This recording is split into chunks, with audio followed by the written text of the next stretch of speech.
आपल्या सगळ्यांचं पत्रकार परिषदेमध्ये शिवसेनेच्या वतीनं मनपूर्वक स्वागत करतो। आजची पत्रकार परिषद एका दोन वेगळ्या विषयासाठी आम्ही आयोजित केलेली आहे। त्यातला पहिला विषय आहे, आपल्याला माहिती आहे की आपल्या देशावर जो हल्ला झालेला होता, आतंकवाद्यांनी हल्ला केला होता आणि त्याच्यानंतर मागच्या वर्षी शिवसेनेच्या माध्यमातून माननीय एकनाथ शिंदे साहेबांच्या पुढाकारानं आणि त्यांच्या नेतृत्वाखाली आमचे महाराष्ट्र राज्याचे क्रीडा विभागाचे जे प्रमुख आहेत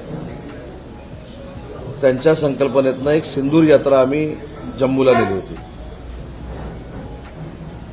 त्या पहिल्या पर्वामध्ये 1200 महाराष्ट्रातले विविध ठिकाणचे मराठी पैलवान हे रक्तदानासाठी जम्मूला गेले होते आणि या देशातला पहिला असा विक्रमी संकल्प होता जो माननीय शिंदे साहेबांच्या नेतृत्वाखाली पूर्ण झाला आणि जम्मूमध्ये एम्स असेल किंवा आर्मीची हॉस्पिटल्स असतील तिथे रक्तदान करण्यामध्ये आम्ही यशस्वी झालो आणि संध्याकाळी जम्मूमध्ये मराठी जी आमची पैलवान मंडळी गेली होती त्यांचा एक फार मोठा मेळावा साहेबांच्या उपस्थितीमध्ये झाला। यावर्षी देखील 9 ऑगस्टच्या क्रांती दिनाचं औचित्य साधून 1200 ते 1500 महाराष्ट्रातील पैलवान मंडळी चंद्रहार पाटलांच्या नेतृत्वाखाली दिल्लीमध्ये निघालेली आहे आणि दिल्लीमध्ये आर्मी कमांड हॉस्पिटल जे आहे त्या हॉस्पिटलमध्ये 8 तारखेपासून रक्तदानाला सुरुवात होणार आहे।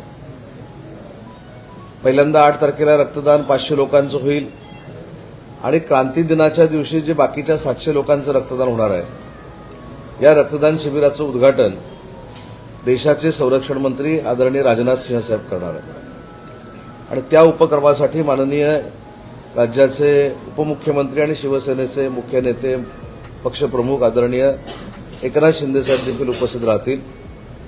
लोकसभेचे शिवसेनेचे गटनेते डॉक्टर श्रीकांतजी शिंदे, आमचे सगळे महाराष्ट्राचे खासदार, आमचे केंद्रीय मंत्री, राज्यसभेचे खासदार हे या कार्यक्रमाला उपस्थित राहणार आहेत आणि हा नुसता रक्तदान शिबिराला गेलेल्या लोकांचा कार्यक्रम होणार नाही तर दिल्लीमध्ये महाराष्ट्रातली जी मराठी माणसं आहेत, मराठी भाषिक जे आहेत त्यांना देखील आम्ही ह्या कार्यक्रमाचं निमंत्रण दिलेलं आहे आणि हा पूर्ण कार्यक्रम हा दिल्लीमध्ये माननीय एकनाथ शिंदे साहेबांच्या उपस्थितीमध्ये पार पडणार आहे।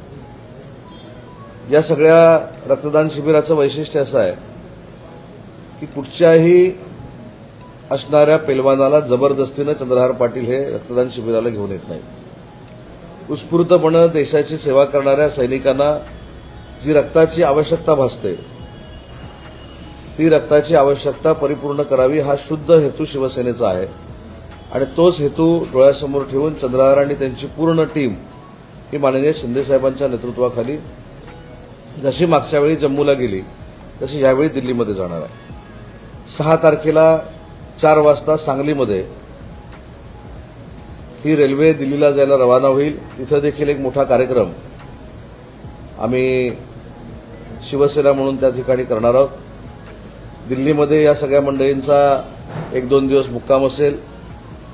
अतिशय चांगल्या पद्धतीनं देशभक्तीपर जे काही शिवसेनेला करता येईल म्हणजेच वंदनीय बाळासाहेबांचा जो संदेश होता की 80% समाजकारण आणि 20% राजकारण आणि तसं जर बघायला गेलं तर रक्तदान हा विषय सगळ्यात जवळचा कोणाचा असेल तर तो शिवसेना पक्षाचा आहे। त्याच्यामुळे हे रक्तदान शिबिर आपण दिल्लीमध्ये 1200 लोकांचं करतोय तर त्या संदर्भात ही आपल्याला सगळ्यांना माहिती असावी म्हणून या पत्रकार परिषदेचं आम्ही आयोजन केलेलं होतं। दुसरं आपल्याला माहिती आहे की 100वे अखिल भारतीय साहित्य संमेलन हे आता पुण्यामध्ये होत आहे।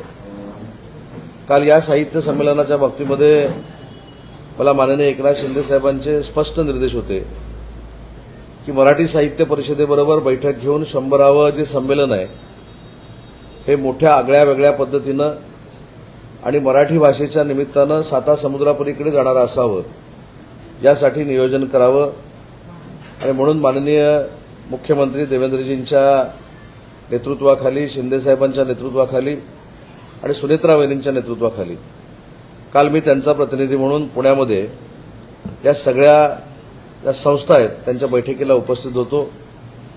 समर्थ युवा प्रतिष्ठान ज्याचे अध्यक्ष राजेशजी पांडे आहेत ते देखील या संमेलनामध्ये सामील झालेले आहेत आणि विविध उपक्रम या मराठी साहित्य संमेलनाच्या माध्यमातून हे देशभर आणि परदेशामध्ये होणार आहेत.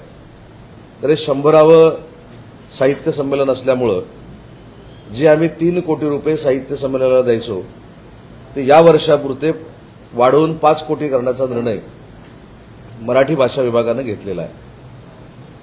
आपल्याला माहिती आहे की देशातला सगळ्यात मोठा पुस्तक महोत्सव हा पुण्यामध्ये होतो. तर त्याला मागच्या वर्षीपर्यंत आपण 25 लाख रुपये द्यायचो. यावर्षी हा कार्यक्रम मराठी साहित्य संमेलनामध्ये इन्क्लूड केल्यामुळं आपण याला 50 लाख रुपये देण्याचा निर्णय घेतलेला आहे. मी अनेक वेळा आपल्याला सांगितलं होतं की मराठी भाषेमध्ये बाल साहित्य संमेलन, युवा साहित्य संमेलन आणि महिला साहित्य संमेलन हा करण्याचा निर्णय आम्ही घेतलेला होता. या साहित्य संमेलनाचं औचित्य साधून मराठी भाषेनं एक ऐतिहासिक निर्णय घेतला आहे आणि तो म्हणजे जी आपली 13 विद्यापीठं आहेत त्या विद्यापीठांमध्ये विद्यार्थ्यांना बरोबर घेऊन युवा विद्यार्थी साहित्य संमेलन जी आमची संकल्पना होती ती 13 ठिकाणी करण्याचा आम्ही निर्णय घेतला आहे आणि त्यासाठी प्रत्येक विद्यापीठाला मराठी भाषा विभागाकडनं 25 लाख रुपये देण्याचा नियोजनासाठी आम्ही निर्णय घेतलेला आहे.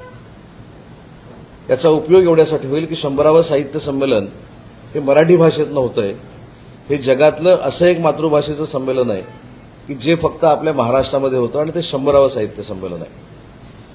अजून एक त्यांची संकल्पना होती की 99 साहित्य संमेलन ही पूर्ण देशभरामध्ये घेत आहेत. त्याच्यामध्ये उदाहरणार्थ कामगार संमेलन असेल, जी आमची संकल्पना आहे, वारकरी संमेलन असेल, संत संमेलन असेल, महिला संमेलन असेल, त्याच्यानंतर विद्यार्थी संमेलन असेल. विद्यार्थी संमेलनाचं मी आपल्याला सांगितलं. उद्योग संमेलन असेल. तर यासाठी त्यांना जास्त निधी आवश्यक होता, परंतु तेवढा काय आम्ही देऊ शकलो नाही. त्या 99 साहित्य संमेलनासाठी देखील आम्ही जे मंजूर केलेले 5 कोटी रुपये साहित्य संमेलनाचे आहेत ते मराठी भाषा विभाग आणि मराठी साहित्य परिषद अशा संयुक्त विद्यमानं हा 49 साहित्य संमेलनाचा कार्यक्रम देखील पूर्ण महाराष्ट्रामध्ये, देशामध्ये आणि परदेशामध्ये करण्याचा आम्ही निर्णय घेतलेला आहे. आणि याच अनुषंगानं आपल्याला आठवत असेल की मी असं म्हटलं होतं की नरेंद्र मोदी साहेबांच्या 75व्या वाढदिवसानिमित्त आम्हाला माननीय एकनाथ शिंदे साहेबांनी आदेश दिले होते की प्रत्येक विभागाचा एक अतिशय नाविन्यपूर्ण असा कार्यक्रम हा महाराष्ट्रामध्ये झाला पाहिजे. त्याला उद्देशून आम्ही ग्लोबल संवाद असा एक कार्यक्रम ठेवला होता देशभरामध्ये. त्यालाच अनुसरून 12 देशातली 12 संमेलनं परदेशात ही करण्याचा निर्णय हा आम्ही घेतलाय आणि त्याच्यामध्ये शासकीय निधी आम्ही खर्च करणार नाही आहोत. आम्ही जे उद्योजक आहेत त्यांना आम्ही विनंती करणार आहोत की परदेशातल्या आमच्या ह्या साहित्य संमेलनाला आपण मदत करावी. अशा पद्धतीनं एक फार मोठा मराठीचा जागर जे मराठी साहित्य संमेलनामध्ये 100व्या होणार आहे त्याच्यामध्ये मराठी भाषा विभागानं सक्रिय सहभाग घेतलेला आहे. परंतु हे करत असताना अजून एक प्रामाणिकपणानं सांगेन, जो काल मला प्रश्न विचारण्यात आला की मराठी साहित्य संमेलनाचे अध्यक्ष कोण असावे. तर या बाबतीमध्ये मराठी भाषा विभागाचा अध्यक्षपदाशी सुतरामही संबंध नाही. ते सगळे अधिकार मराठी साहित्य परिषदेचे आहेत. मराठी साहित्य परिषद ज्या फॉर्मॅटमध्ये मराठी साहित्य संमेलनाचे अध्यक्ष निवडतात त्याच पद्धतीने त्यांची प्रोसिजर असेल. परंतु मराठी साहित्य परिषद आणि समर्थ युवा प्रतिष्ठान यांच्या संयुक्त विद्यमानं जे मराठी साहित्य संमेलन या महाराष्ट्रामध्ये 100वे होतंय. आता मी महाराष्ट्रामध्ये असं म्हणणार नाही, महाराष्ट्रामध्ये, देशभरामध्ये आणि जागतिक स्तरावर होतंय. त्याला पूर्ण ताकद देण्याचा निर्णय मराठी भाषा विभागानं घेतलेला आहे आणि आमचा सक्रिय सहभाग हा मराठी साहित्य संमेलनामध्ये असेल. परंतु हा सक्रिय सहभाग असताना कुठचाही हस्तक्षेप मराठी साहित्य परिषदेमध्ये आम्ही करणार नाहीत, कारण शेवटी तो त्यांचा अधिकार आहे. त्यांनी ते साहित्य संमेलन करायचं आहे. या साहित्य संमेलनामध्ये बाकीची राजाश्रयाची ताकद उभी करण्याची जबाबदारी ही महाराष्ट्र शासन म्हणून आमची आहे. परंतु जे मराठी साहित्य परिषदेला स्वायत्त अधिकार आहेत आणि ते ज्या पद्धतीने हे संमेलन करत आलेले आहेत अशाच पद्धतीचं हे संमेलन असेल. फक्त आमची त्यांना मदत असेल. कुठेही शासनाचा हस्तक्षेप, मंत्र्यांचा हस्तक्षेप किंवा पुढाऱ्यांचा हस्तक्षेप किंवा पक्षीय हस्तक्षेप या मराठी साहित्य संमेलनामध्ये आमचा कोणाचाही असणार नाही. बोला. नाही, आधी ह्याच्यावरची विचारा, मग राजकीयकडे जाऊ. ह्याच्यावरची संपलं म्हणजे राजकीय संमेलनावरचेच तुम्हाला प्रश्न विचारायचे आहेत. विचारा.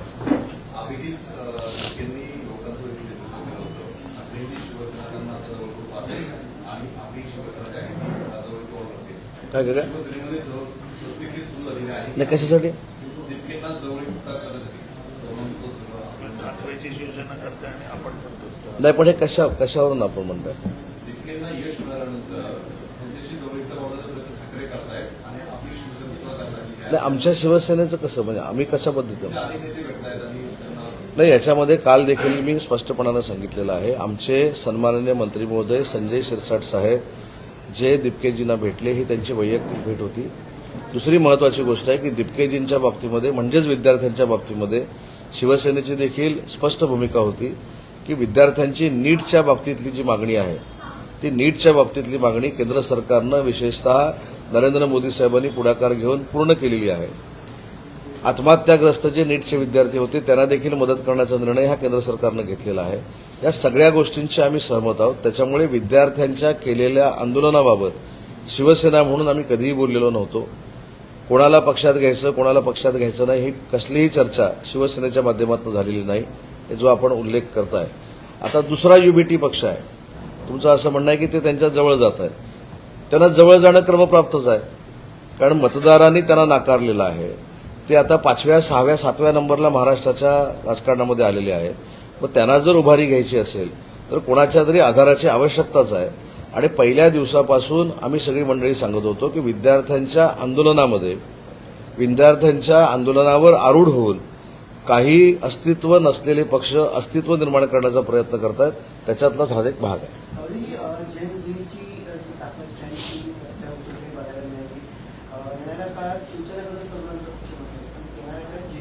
सोबत जोडण्यासाठी विशेष प्रयत्न करणार आहेत का? कारण वेगळी भाषा बोलणारी वेगळ्या पद्धतीची विचारसरणी असणारी लोक नाही, मला सध्या नीटच्या आंदोलनाच्या बाबतीमध्येच बोलायचं आहे. नीटच्या आंदोलनाच्या बाबतीमध्ये वारंवार आम्ही असं सांगितलेलं आहे की विद्यार्थ्यांच्या बाबतीमध्ये पेपर फुटीचा जो काही प्रकार घडला हा कशा पद्धतीनं थांबवला पाहिजे, कशा पद्धतीनं पुढे हे होता कामा नये म्हणून केंद्र सरकारनं पुढाकार घेतला. धर्मेंद्र प्रधान साहेबांचा त्याच्यामध्ये राजीनामा झाला. हे एवढ्यासाठीच झाला की विद्यार्थ्यांच्या मनातला जो विषय होता नीटच्या बाबतीमध्ये त्याच्यामध्ये संभ्रम होऊ नये. मी इव्हन विद्यार्थ्यांच्या लाठीचार्जच्या बाबतीमध्ये देखील अनेक वेळा बोललेलो आहे की विद्यार्थ्यांनी केलेलं जे आंदोलन आहे ते शांतपणानं आंदोलन सुरू होतं, परंतु विरोधक त्याच्यावर आरूढ झाले, विरोधक त्याच्यामध्ये घुसले, अपप्रवृत्ती त्याच्यामध्ये घुसल्या. त्याच्यामुळेच विद्यार्थ्यांना नाहक त्रास सहन करावा लागला त्या सगळ्या ह्याच्यामध्ये. हे आम्ही अनेक वेळा सांगितले. त्याच्यामुळे विद्यार्थ्यांच्या आंदोलनाबाबत कोणी काही बोललं नाही. उलट आंदोलनाच्या नंतर पंतप्रधान नरेंद्र मोदी साहेबांनी अनेक कडक कायदे आणण्याचा निर्णय घेतला, अनेक ठिकाणी कारवाई करण्याचा निर्णय घेतला. त्याच्यामध्ये जे जेलमध्ये आहेत त्यांच्यावर देखील कडक कारवाई आता होईल आणि विद्यार्थ्यांना खऱ्या अर्थानं न्याय मिळेल. प्रयत्न करणार का आपला पक्ष शिवसेना? जेनझीला पक्षाशी जोडण्याचा प्रयत्न करणार नाही, पक्षाची भूमिका आम्ही ज्या पद्धतीनं मांडतोय त्या पद्धतीनं युवा वर्ग हा नक्की आमच्या सोबत राहील अशी आम्हाला खात्री आहे ना. चंद्रकांत पाटलांनी याच विषयी बोललेलं आहे की दगडावर जे तोडले जातील आणि त्यांना शोधत काय काय नाही, ते विद्यार्थ्यांसाठी बोलले नसावेत. मी स्पष्ट सांगतो, ऐका ना. आता कधी कधी अशी परिस्थिती येते की तुमच्या मनातलंच आम्ही उत्तर द्यावं असं कुठं आहे. अगदी आदरानं सांगतो की चंद्रकांत पाटील साहेब हे विद्यार्थ्यांबद्दल बोलले नसावेत. विद्यार्थ्यांच्या आंदोलनामध्ये ज्या अप्रवृत्ती घुसल्या आणि त्यांनी हे करण्याचं काम केलं त्याच्याबद्दल चंद्रकांत पाटील साहेब बोलले. दुसरा विषय असा येतो की मंत्रालयामध्ये परत एकदा उपोषणाचा इशारा दिलाय. 28 ऑगस्टपर्यंत मान्य करण्याचं आश्वासन हे दिलंय. या बाबतीमध्ये समितीचे अध्यक्ष स्वतः माननीय विखे पाटील साहेब हे मनोजजींच्या संपर्कामध्ये आहेत. सन्माननीय प्रसाद लाड साहेब आमदार साहेब हे मनोजजींच्या संपर्कामध्ये आहेत. त्याच्यामुळं ज्या मागण्यांची पूर्तता करायची आहे ही या दोघांना देखील माहिती आहे. सरकार म्हणून जे विखे पाटील साहेबांनी दिलेलं त्यांना आश्वासन आहे हे पूर्ण करण्याची जबाबदारी देखील उपसमितीची आहे. उपसमितीमध्ये मी देखील आहे. त्याच्यामुळे मनोजजी आंदोलन करणार नाहीत अशा पद्धतीचे निर्णय आम्ही घेऊ. सर्व मंत्र्यांची निवासस्थानं त्यांची कार्यालय याच्यामध्ये जे छापील पेपर घ्यायचे ते पेपर 1 सप्टेंबरपासून बंद करा अशा शासन निर्णय घेतलेला आहे आणि फक्त मुख्यमंत्र्यांच्या घरी आणि कार्यालयात येणार, बाकीचे डिजिटल सबस्क्रिप्शन घ्या आणि कार्यालयीन खर्चामध्ये दाखवा असं शासन निर्णय वर्तमानपत्र छापील बंद करायचे निर्णय घेतला. नाही, मला हा निर्णय बंद करायचा घेतलाय की नाही मला काहीच कल्पना नाही, पण असा निर्णय झाला असेल आणि माझ्यासारख्या मंत्र्याच्या ते बंगल्यामध्ये निर्णय आला असेल आणि मला मराठी वर्तमानपत्र वाचायचं असेल तर मी मंत्री आहे, एक कशाला 10 वर्तमानपत्र मागून वाचता येतात ना, त्याच्यासाठी शासनच कशाला पाहिजे आणि शासनाचाच खर्च कशाला पाहिजे. नाशिकमध्ये मुंबईला काही दिवसांवरती केला आहे, मात्र नाशिकच्या रस्त्यांवरती खड्डे पडले आणि अनेकांचे अपघात झालेले आहेत. त्यावर मुंबईला असं म्हणतात की कुंभमेळा मंत्री महाजन यांनी लक्ष द्यावं लागेल. कुंभमेळा मंत्री गिरीश महाजन साहेब त्याच्यावर लक्ष ठेवून आहेत, बैठका देखील घेत आहेत.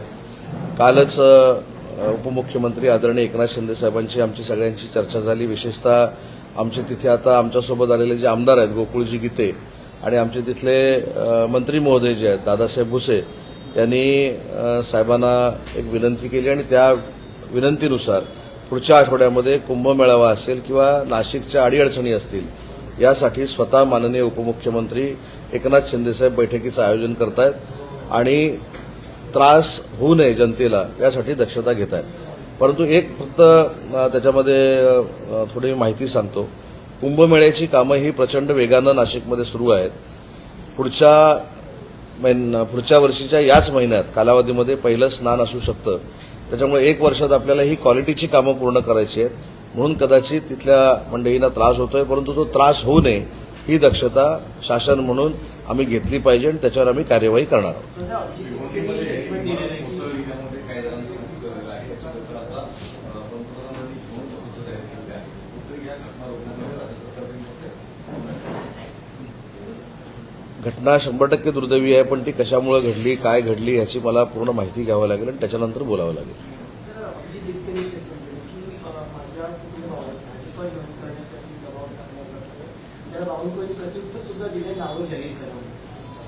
बावनकुळे साहेब हे भारतीय जनता पक्षाचे एक ज्येष्ठ मंत्री आहेत, महसूल मंत्री आहेत.